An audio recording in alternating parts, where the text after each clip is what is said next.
It's always a topic that's difficult to speak about for me personally because there's so much sensationalism associated with the ideas of reincarnation and past lives and all of that, because human beings gravitate to the exotica, to the unknown.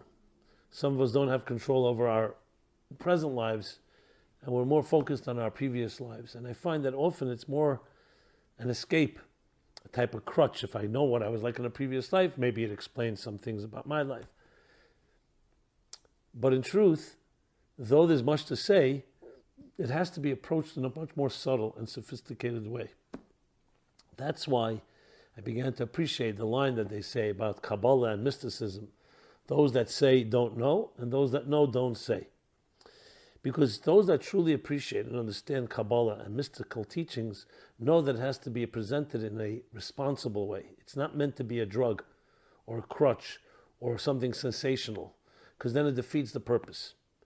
And the one word that's important to always remember in this type of discussions is responsibility. If the teachings lead you to be a more responsible human being, more accountable, more dedicated to growth and introspection, then you know you've reached a certain level of sophistication in these discussions.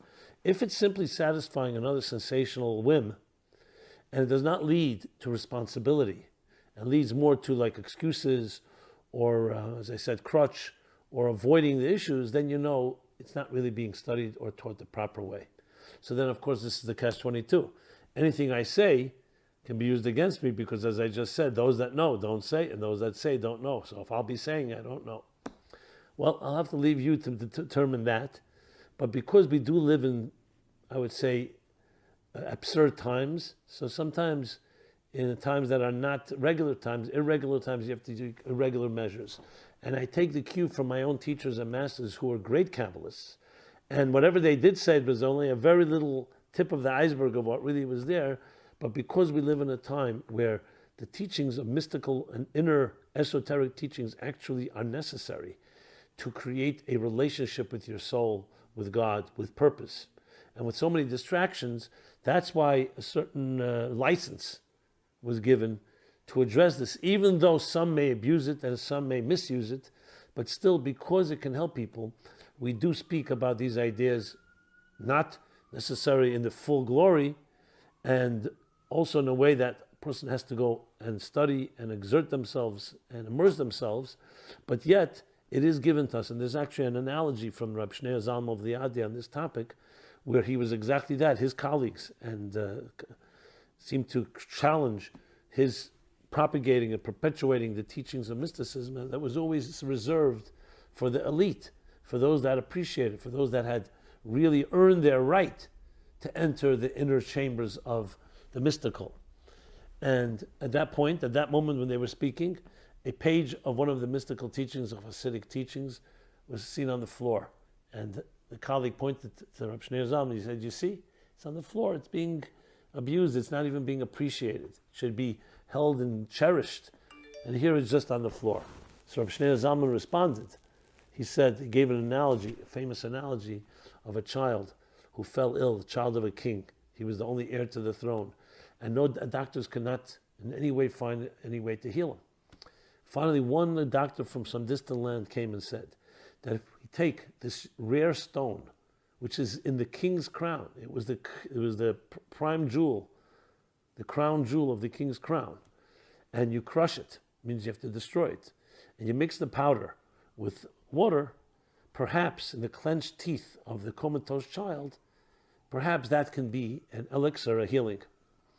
The king, without hesitation, what do I need the crown for? What do I need my kingdom for if I don't have my child?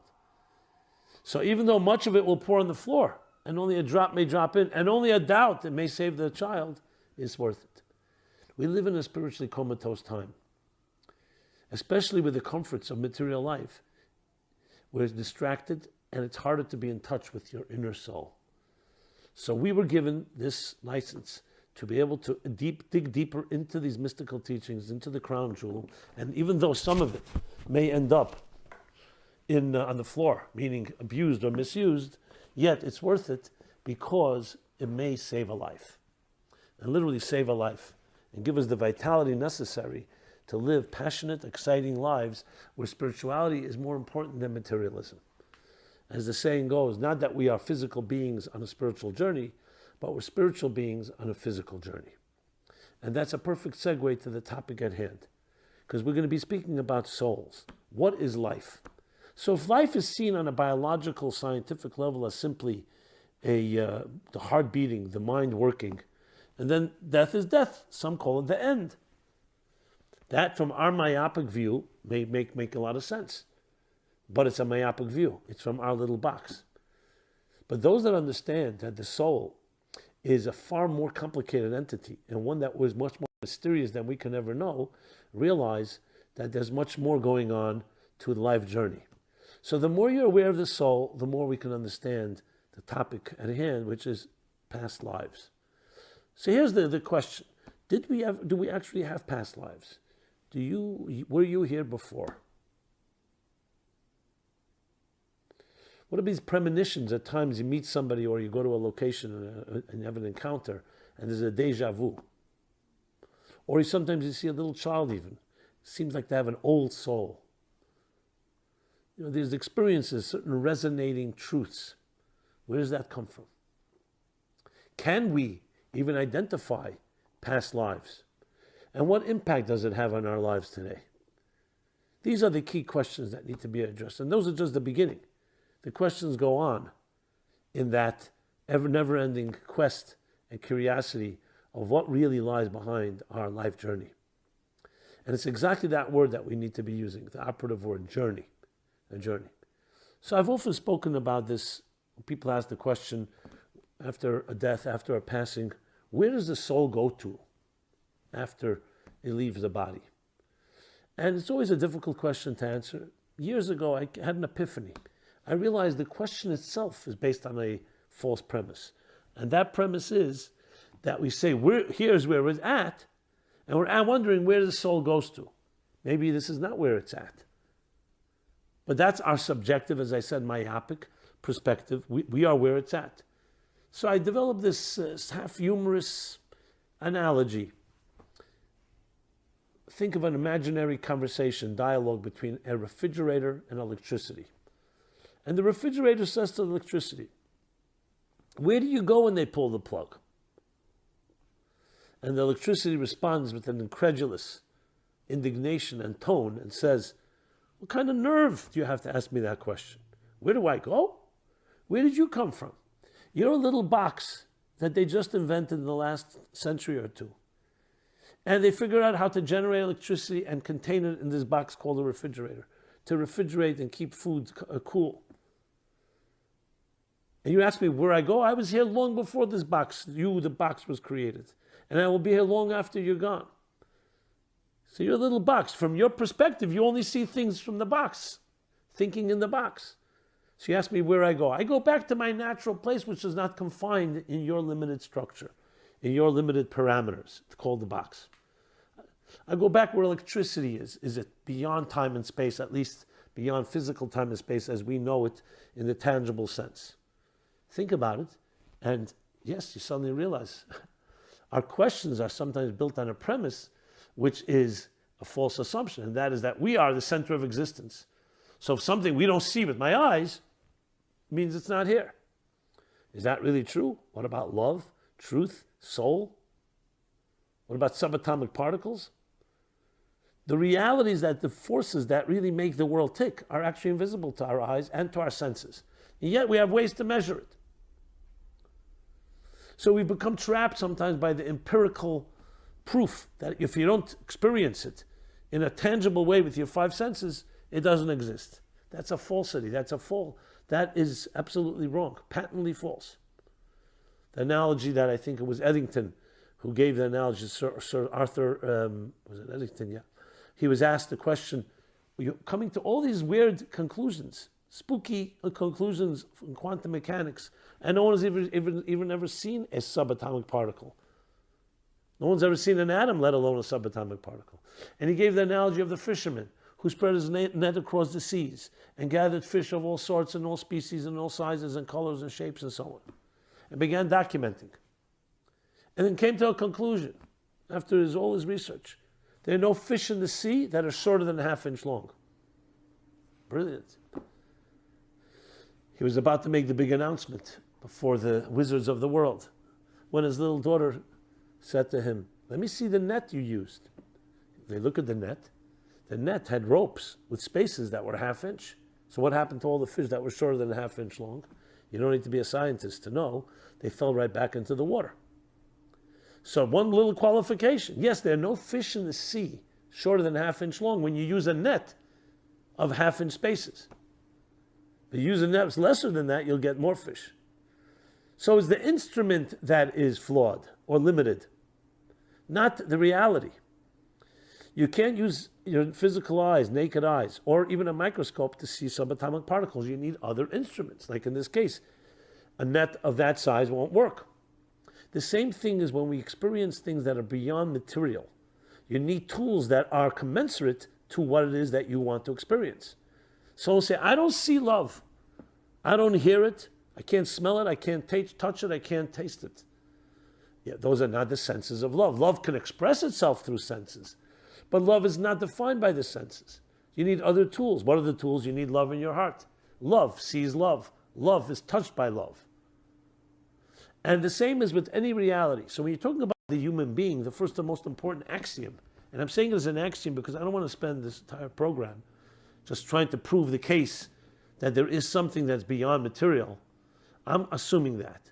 If someone has a question about that, we can talk about it another time. That there is something about life that is more than biological, heartbeat, and functional organs, the vital organs at work. That there's something that you can call the spirit, you can call the soul, you can call electricity. But it's something that changes upon death and changes upon birth. Something enters and something leaves. And yes, it is comparable to electricity and an appliance. Of course, here we're talking about a spiritual electricity. It's more than just electricity that gives off energy. Here's electricity that also gives you personality, gives you character, gives you faculties, and defines who you are as a human being. Your body is the vehicle, but it's your soul or your spirit that is the force behind that vehicle. When you love someone, when you have a relationship with someone, who do you have a relationship with? You may love what they look like, and you may want to embrace them physically, but the connection is one that is the human connection. It's not two pieces of wood or two, God forbid, corpses having a relationship. The relationship is based on something that is not definable by sensory tools, though it can be expressed with our senses, and though the senses can have some, maybe inkling, but it's primarily defined by soul meets soul. Like a face is reflected in water, so one heart is reflected in another. I show you love, and you can feel it. And you reciprocate in kind. So the first thing to establish is that we are actually spiritual beings in a physical journey, not physical beings on a spiritual journey. And that this journey began long before we entered this world, when your soul entered your body at the moment of conception, and 9 months approximately later, the birth of becoming an independent individual, developing and growing into an adult. And upon death, the reverse happens. Soul separates from body, like electricity from an appliance, like water from a cup, like energy from a container, and the body remains lifeless and slowly will decompose. And the soul continues the journey, the same journey that it began, that was on before it entered this realm. And this realm is like the electricity contained by the refrigerator, except here, obviously it's a little more sophisticated than a refrigerator electricity, but the analogy is clear. Now here's the big question. This journey that continues on after death and continues and began long before birth, does the journey just continue? Or did the time that this electricity spent in your body, your soul spent in your body, make a difference? The answer is it absolutely makes a difference. Because it came for a purpose. And that purpose is part of the journey. So think of the journey as in legs, several legs of the journey. There's a leg of the journey where the soul is on its own. There's a leg of the journey that the soul enters the body. And there's a leg of the journey that after the experiences in this lifetime, in this realm, in this domain, the electricity continues outside of the body and continues its journey, now impacted by what you achieved in this world or did not achieve, which we'll discuss momentarily. This journey could have also included previous lives where that same energy entered previous body, like a previous appliance. And it did whatever it did, then continued, and then reincarnated into your body. Now, what's the logic and the science behind it? It actually quite makes a lot of sense. Imagine you send someone to do a job. You hire someone or you volunteer, go ahead and fulfill this and this mission. And they're off. They come back, and you know what? They fill 10% of the mission, or 90%, but not all of it. They may even have messed up, and what do? You need the job done.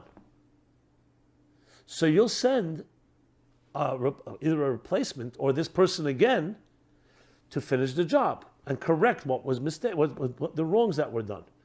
That's the science behind the soul's transmigration. In Hebrew, there's a word called gilgul. Gilgul means like a wheel, a cycle. A cycle is a part of a journey. So a soul will enter the body with a purpose. The distinct purpose is to refine that body, to refine that corner of the world you were given, allocated. In the words of the Kabbalists, to elevate the sparks of your life. That may be the food you eat, the encounters you have, the work you do, the hobbies, your travel, your vacation, your relationships, everything. We've talked about this a number of times, about everyone's allocated their sparks. Your soul is like a flame. And like a flame, it gathers sparks. And wherever you touch, you have the ability to warm and illuminate that experience, or to leave it untouched, or, unfortunately, to misuse or abuse it. So the soul has a mission. If it fulfills the complete mission, it's done its job. But if it only 90% or 80% or 10%, then the soul leaves this domain, returns to its continuing journey, and will return again to finish the job. So you can technically have one soul returning several times in different lifetimes to finish one bigger job.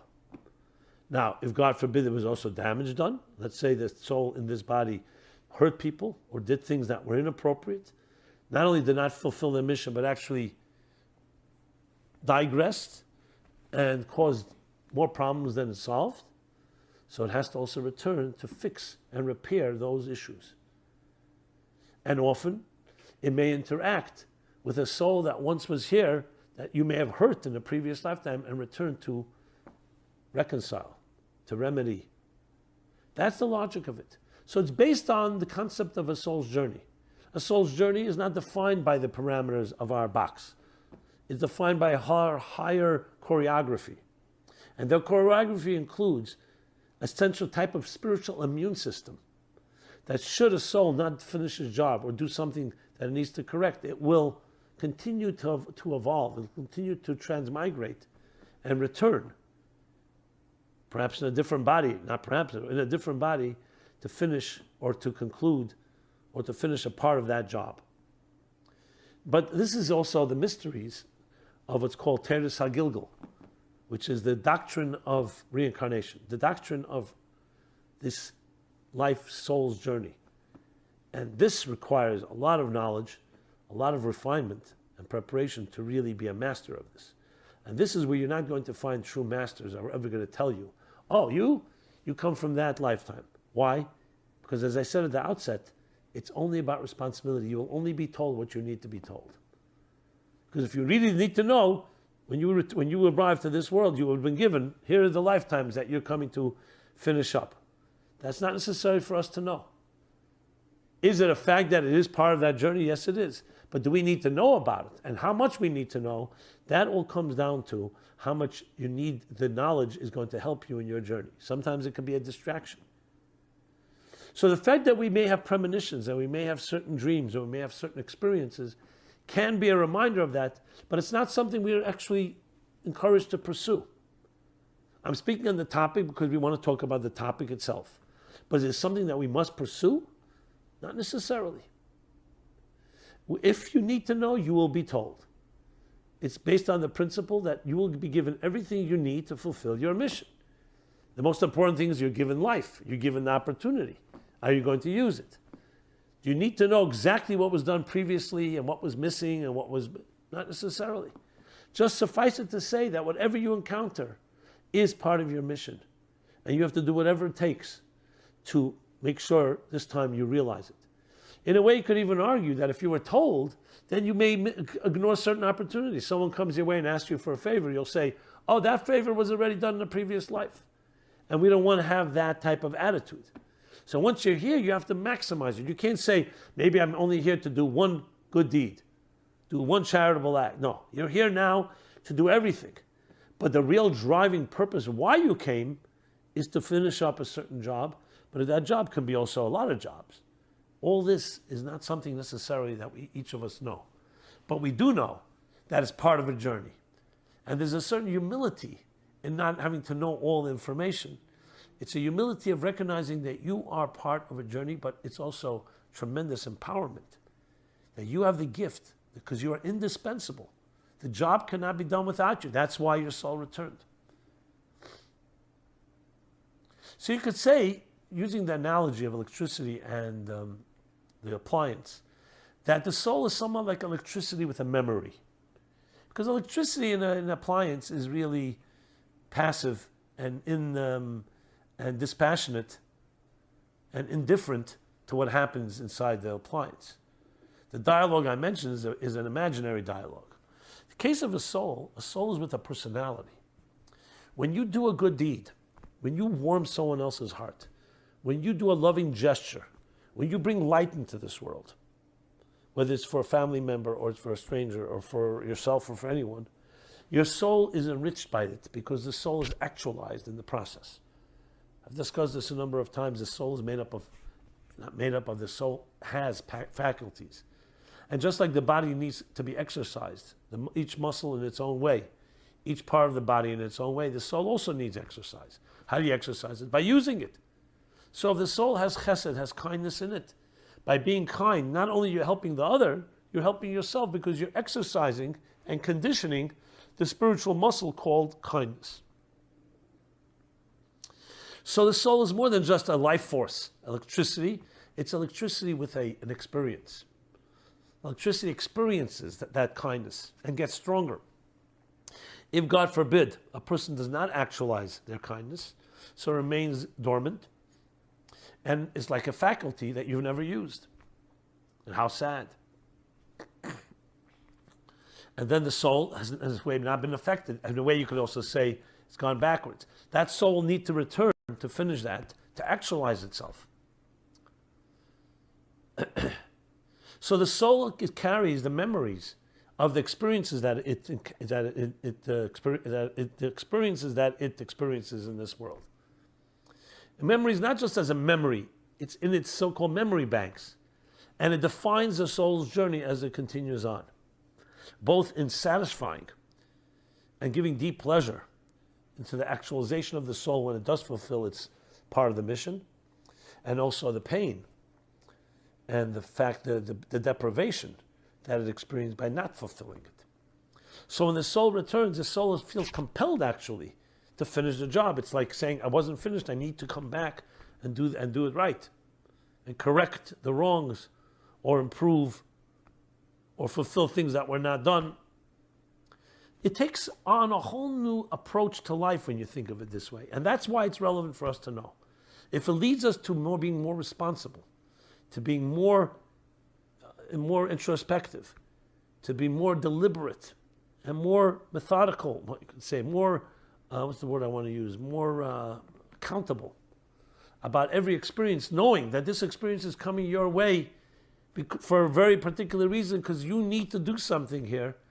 It leads and introduces a new sense of urgency to all of our lives, to every detail, because no detail is too small. Everything is part of this larger mission. So yes, we each are on a mission in this world. That mission will be accomplished by hook or by crook, hopefully in our lifetime. And if not, there's an immune system at work that will make sure it will get done.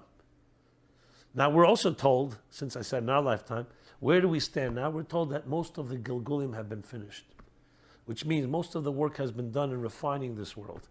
And we're now at the last stage, maybe the last reincarnation. But that's really another discussion. I don't want to go into detail. You just have to think of life as a cumulative. The fact that we live in a world that has so much humanitarianism, so much charity, so much civility and morality. Despite our challenges, I know people say it's the worst of times. It's not the worst of times, my friends. Less war, less violence, in every possible statistic, it's a better world. There's still work to be done. Individuals still can be horrible to each other. But overall, collectively, the cumulative positive energy has achieved a much. And therefore we live in a far more peaceful world, in a world where we do not have to be afraid, as we once were, of oppression and aggression and so on. Still, I didn't say don't lock your doors. There's still things to be careful of. There's still, as I said, criminals and injustices. But cumulatively, the human race has done a lot in making this a better world. We still have work to do to bring the Messiah and to bring the world to its culmination. When the mission, so to speak, is accomplished completely, then the mission will continue on in its own way, which is, again, not the scope of our discussion.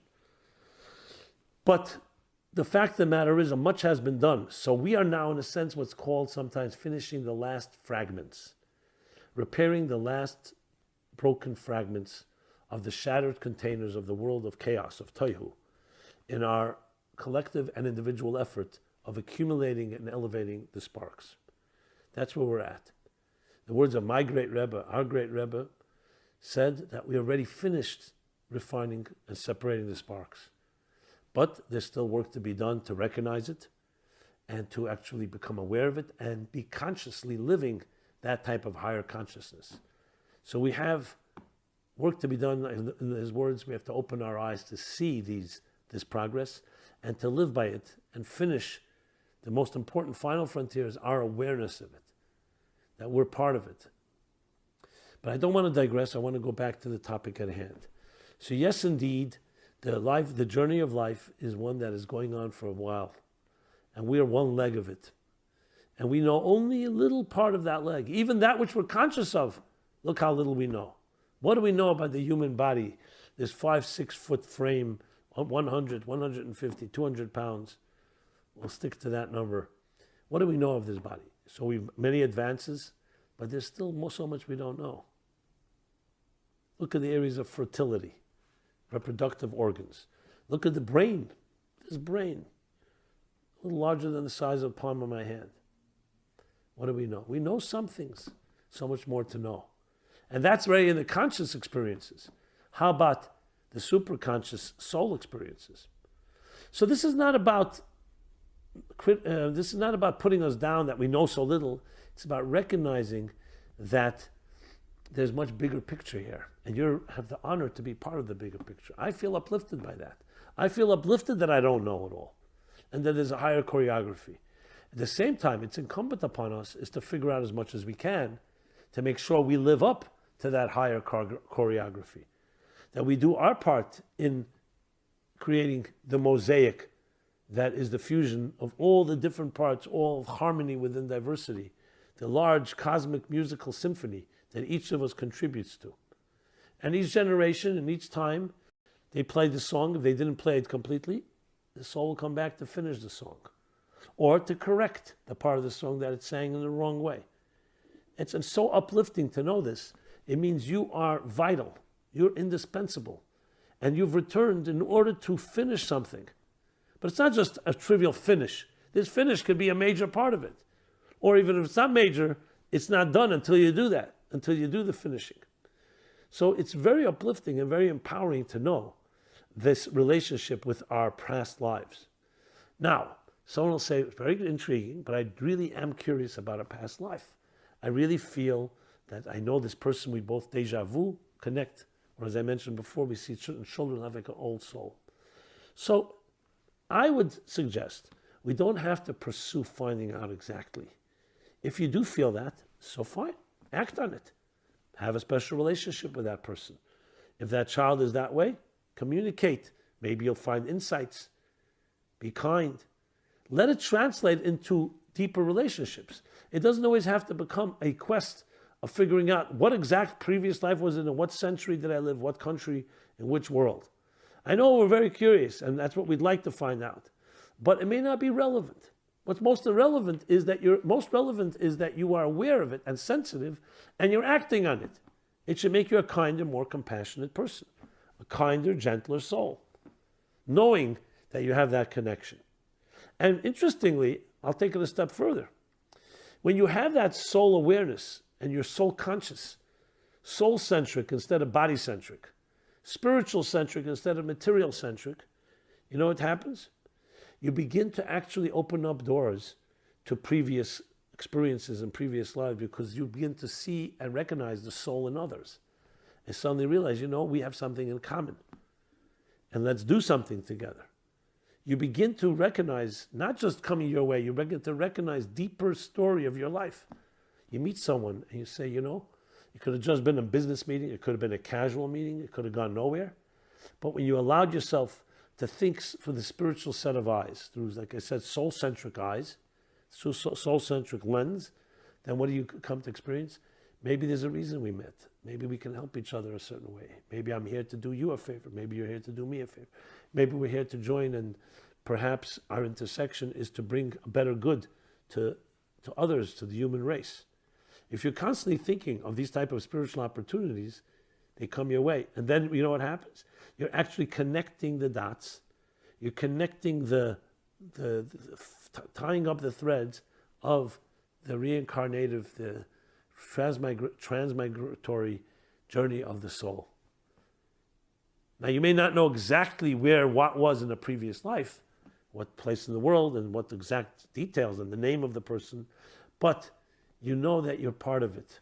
And my connection with this person is deeper than just the here and now. So think of it this way. Every interaction you have, every person you meet, every opportunity, every location you encounter, every place you travel to, is part of your life journey. And most likely part of finishing and continuing, continuing and sometimes finishing work that was done in this location, or work that was done with this person in a previous life. So not just is it spiritually significant to have an interaction like this, a richer interaction than just a materialistic one, it actually connects and so-called cleans up and ties the knots of a larger choreography. If you think of it of a long book, a long novel, a long narrative, and the different parts of the narrative have been already told, and now you're coming and you're writing, and they're coming to the last chapter. The last chapter brings together the characters, the plot, the drama, and so on. You are doing that. So you're tying together things that were developed and led up to this moment. And when you do that, you can finish the story, the narrative, the entire narrative, not just of our lifetimes, of previous lifetimes, of previous times and places, all become connected in these last chapters that we are writing, that we are contributing to. It's a tremendous meditation, but more than meditation, it's tremendous motivation for taking on life. Carpe diem, for seizing the day and not losing an opportunity. For recognizing that we're not just here to entertain ourselves and to indulge and for momentary pleasures and instant gratification. We're here to tell a story. We're here to finish the narrative, continue the narrative, complete it, and finish it. That's a whole different take on life. If you live that way, with that type of consciousness, think of what it does, enriches every interaction, every experience, in ways that are even hard to imagine because we can't even expect it. It's so much of it is unexpected, but so rich. You go to a place on vacation. You think you're going on vacation, but then you keep your eyes open for the unexpected, for the unplanned. You meet somebody. You have an interesting conversation. Who knows where that will take you? And that opens up a whole new vista of horizons of things that are outside of the box, things that are introduced that come from that spiritual side of the electricity that is beyond this box, beyond all boxes, that have been here before, that will continue their journey. And you get suddenly plugged in to this bigger picture. It's like climbing up on the mountain and now you see the bird's eye view, not just your narrow moment, your narrow space. So it changes our entire perspective on life when we understand this idea of the transmigration of souls, of your soul having been here, and what impact it has on your life. And it's not just words. This actually can transform, and I don't use that word lightly, to transform your way of looking at yourself, your relationships, and your life and all your interactions. Because then everything, from the most trivial, just commuting, going shopping, tying your shoelaces, to the most significant, and everything in between, including your work and your meals and your travels and your finances and all that, all becomes part of a larger story. Some of it we're directly aware of, and most of it we're not. And so be it. You're now on stage in this long play. I used the example of a story, a narrative, a musical composition. You're doing your part. You may not know about all the details in the previous frames, in the previous scenes of this long play, this long narrative. You may know parts of it. You may have a glimpse of it. The most important thing is it's there. And now you're coming to do your part. You're now on stage. This is your leg of the journey. This is your voice. What are you going to do with it? Are you going to squander the opportunity?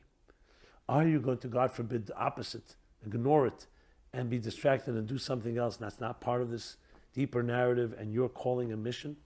Or, and of course that's the what we should be choosing, that you will answer the call. You will rise to the occasion. You will sing your song and songs. You will continue the marathon, the story, the narrative, the music, the play that has been playing itself out. And you will make a mark, a positive mark that you and only you can make. And in doing so, you complete the cycle. So the concept of previous lives and past experiences, their cycle was not complete. That's why we're here. Now you may wonder, are there any souls that enter this domain that have never been here before? We're told there are. There are. But it's rare. It's called a new soul, a neshama chadasha. And those souls usually come to actually introduce something new and unprecedented, something pioneering. That's why they're new. This doesn't mean when we're old souls that we're like old and used car or used. That's not what it means. It means that our role is to continue the narrative. And doesn't mean we can't contribute. Doesn't mean we don't contribute tremendous elements to it. Because we can even go beyond our own so-called calling and do even more than necessary. But there are the rare souls from time to time that arrive that have their particular mission. But that's not a matter of superior inferiority. Each of us is indispensable. That's the bottom line. And that's why we're here. It's a remarkable understanding of life when you see your life as this soul's journey, a journey that's been going on, a journey that continues to go on through you. And every moment you wake up in the morning, your contract is renewed. Your life is renewed with this mission. And of course, when I say mission is far more than just one mission. We're blessed with, hopefully, with long life, with healthy years, and we're given those strengths because the mission is complex. The mission is multifaceted. There's many elements to it, many directions, many details to it. So that is our way of looking at life. Now there are books. There's particularly the name of the Arizal. Isaac Luria has actually the great mystic that lived in the 15th century. He actually has, he has a book called Sefer Gulgulim, the Book of Reincarnation. Gulgulim again means cycles. He has also a book called The Gate of Reincarnation.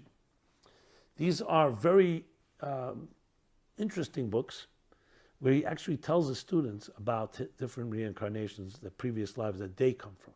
But they were at a level that they could and needed to hear it because they had reached a level that they needed to know more because they had already earned their way by being responsible and doing their job.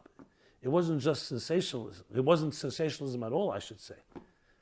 Now, in the Zohar, which goes back almost 2,000 years, of the Rabbi Simon Jacobson, and actually transcribed by Rabbi Abba, his student, there's in the chapter, Zohar is structured on the chapters of the Torah, on the chapter of Mishpatim, which we'll be reading in a few weeks. Ela Mishpatim, these are the laws. So it says these are the laws of Gilgulim, of reincarnation. There it's a little more cryptic, But I just wanted to say there are actual texts that talk about this at length. But it's advanced material because they don't begin by speaking about what exactly it is. They already talk about the more complicated dynamics of Gilgulim, of how it works exactly.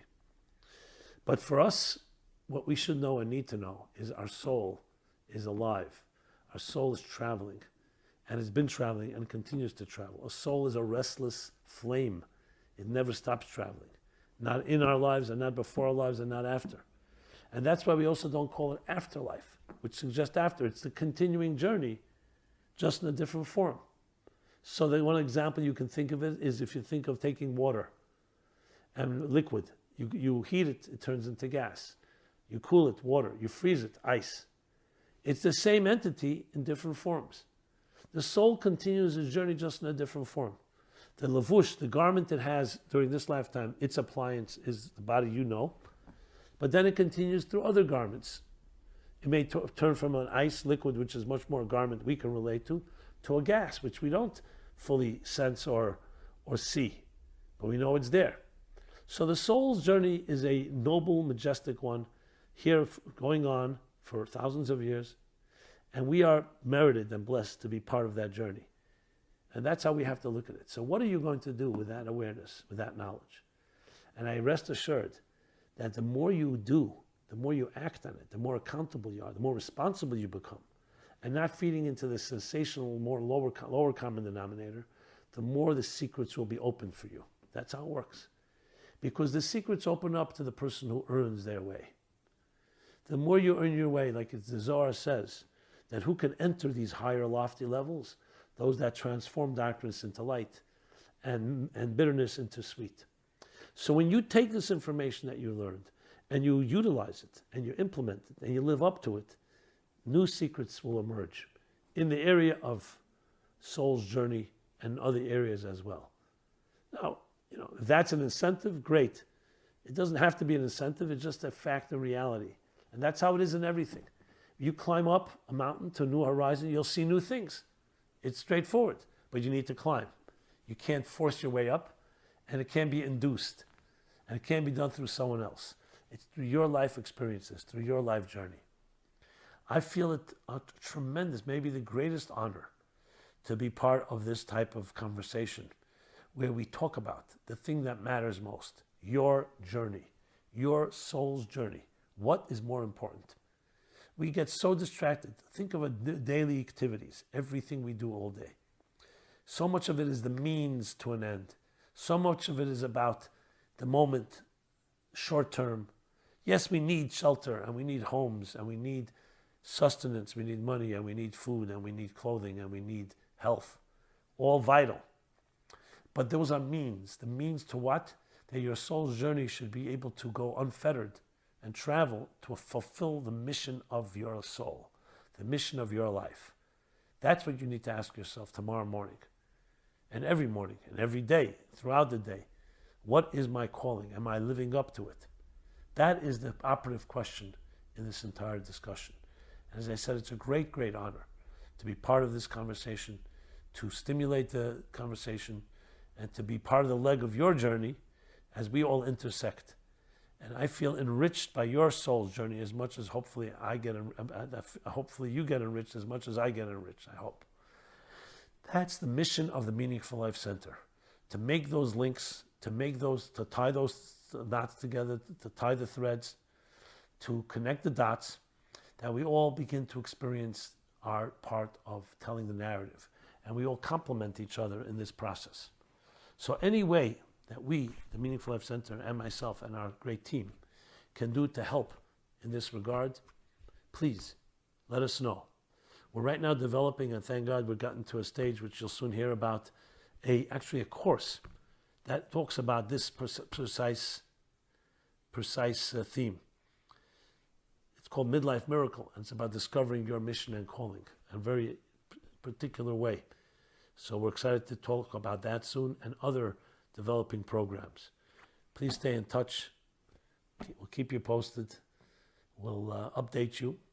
And please update us about your life at meaningfullife.com. A lot of resources there. You can contact us. And of course, help support our effort in every way. It could be with your talents, with your skills, with your connections, and also financially at meaningfullife.com/sponsorship or /donate. You could sponsor a program like this or other programs in honor or memory of a loved one. May your soul have a very peaceful, but also a very uplifting and a very growthful, continuing journey that connects you with your own soul as it was in previous stages and previous legs of this life marathon of history. And may we all merit to share with each other good news, and only good news, in a revealed way. Thank you very much.